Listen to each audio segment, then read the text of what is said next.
Send $200 to family overseas, and on average, $12.70 of it disappears in fees. That's the global average, 6.4%, measured by the World Bank every quarter. Use a bank instead of an app, and it's closer to $19 for moving numbers between two computers in 2026. And if you think these numbers are crypto channel exaggeration, everything in this video comes from the World Bank, the Bank for International Settlements, and SWIFT itself, the people who run the system. This video is about why, the actual plumbing, not the meme. Because the meme says banks take 3 days, and the truth is messier, more interesting, and it explains exactly why the crypto world keeps talking about something called a bridge asset. We'll also cover the part the headlines get wrong, banks actually got faster, and the part they get right, it still costs too much. Stick around. By the end, you'll understand cross-border payments better than most people who complain about them. Here's the thing nobody tells you.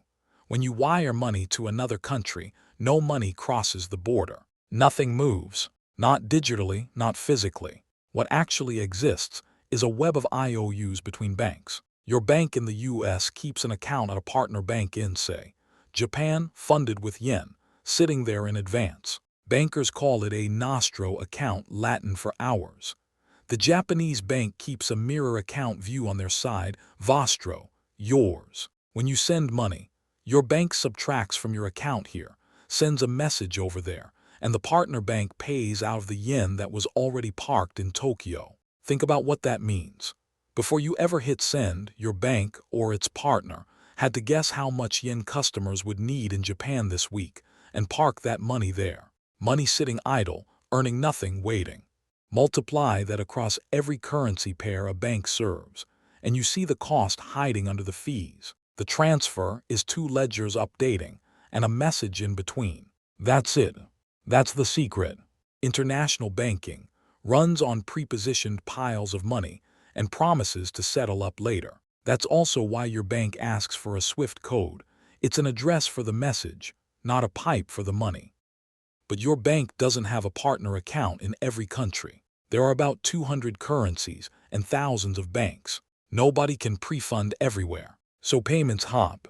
Your community bank hands off to a big correspondent bank, which may hand off to another one, which finally reaches the beneficiary's bank. Data from the Bank for International Settlements shows the average payment crosses at least one middleman bank, and every hop adds a fee, a compliance check, and a wait for business hours. And here's the part that actually causes the delays. Each bank in that chain runs its own anti-money laundering screening. Some still process payments in overnight batches, and if the destination bank is closed, weekend, holiday, time zone, your payment just sits. Picture the clock. You send at 4 p.m. Friday in New York, it's already 5 a.m. Saturday in Tokyo. The receiving bank posts nothing until Monday morning their time. Add a holiday, and there's your famous 3 days. Not because anything is slow, but because doors were shut. The message arrived in seconds. The money is waiting for a bank to open its doors. Now the honest part, because this channel doesn't do strawmen. Banks take 3 days, is out of date as a blanket claim. Since 2017, most banks route through an upgraded system called SWIFT GPI. And by the way, if you saw headlines that SWIFT was shut down last year, what actually happened is SWIFT retired its 1970s message format in November 2025. The network itself is alive, moving messages between more than 11,000 institutions. It got an upgrade, not a funeral. And the numbers are real. The median payment now clears bank to bank in under 2 hours, and 90% reach the destination bank within an hour. Bank to bank. But and this is measured by the BIS, not by crypto Twitter. Less than half of payments actually land in the customer's account within that hour, because the last mile inside the receiving bank is where time goes to die.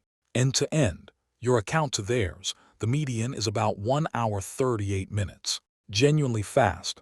If you sent money along a rich, well-lit corridor recently and it arrived same day, your experience is real. So is the experience of someone sending to a smaller country and waiting another 2 or 3 bank days. And the averages hide the spread. The fastest routes settle in minutes. The slowest corridors, often into lower-income countries, still take more than 2 days. So the fair statement is, rich corridor payments got fast. The structure, pre-funded accounts, chains of middlemen, business hours settlement didn't change. And that structure is why the fees stay high, even when the speed improves. So now you can see the actual problem. It's not message speed. It's that value only moves where money was parked in advance. Trapped liquidity, business hours, middlemen. A bridge asset is one proposed fix.